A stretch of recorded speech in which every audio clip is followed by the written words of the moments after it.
BNP chairperson ও সাবেক প্রধানমন্ত্রী বেগম খালেদা জিয়ার মুক্তি ও উন্নত চিকিৎসার দাবিতে ৩ দিনের কর্মসূচি ঘোষণা করেছে দলটি।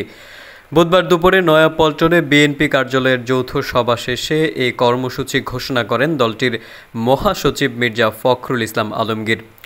কর্মসূচির মধ্যে রয়েছে ২৯ জুন শনিবার বিকেল ৩টায় নয়াপল্টন অফিসের সামনে সমাবেশ, ১ জুলাই সারা দেশে মহানগরগুলিতে সমাবেশ, ৩ জুলাই সারা দেশের জেলা শহরে সমাবেশ। কর্মসূচি ঘোষণার সময় খালেদা জিয়ার বর্তমান শারীরিক অবস্থা সম্পর্কে ফখরুল বলেন, আপডেট হচ্ছে তার শারীরিক অবস্থা এখন স্থিতিশীল রয়েছে, তাকে কেবিনে হস্তান্তর করা হয়েছে।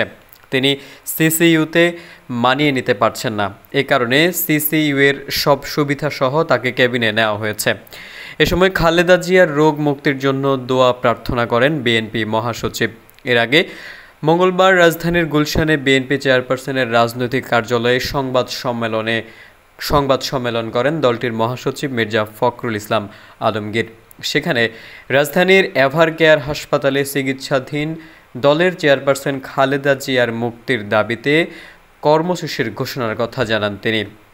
মঙ্গলবার বিএনপি মহাসচিব বলেন, গণতন্ত্র পুনরুদ্ধারে বিএনপি চেয়ারপারসন খালেদা জিয়ার অবদান, সংগ্রাম ও আত্মত্যাগ সম্প্রতি গণতান্ত্রিক বিশ্বে অতুলনীয়। খালেদা জিয়াকে পরিকল্পিতভাবে মিথ্যা মামলায় সাজা প্রদান করে রাজনীতি থেকে দূরে সরিয়ে দেওয়ার লক্ষ্যে এই হীন চক্রান্ত করছে অবৈধ সরকার। শুধু রাজনৈতিক প্রতিহিংসার কারণে তাকে বন্দী করে রাখা হয়েছে, যা সম্পূর্ণ বেআইনি এবং সংবিধান বিরোধী।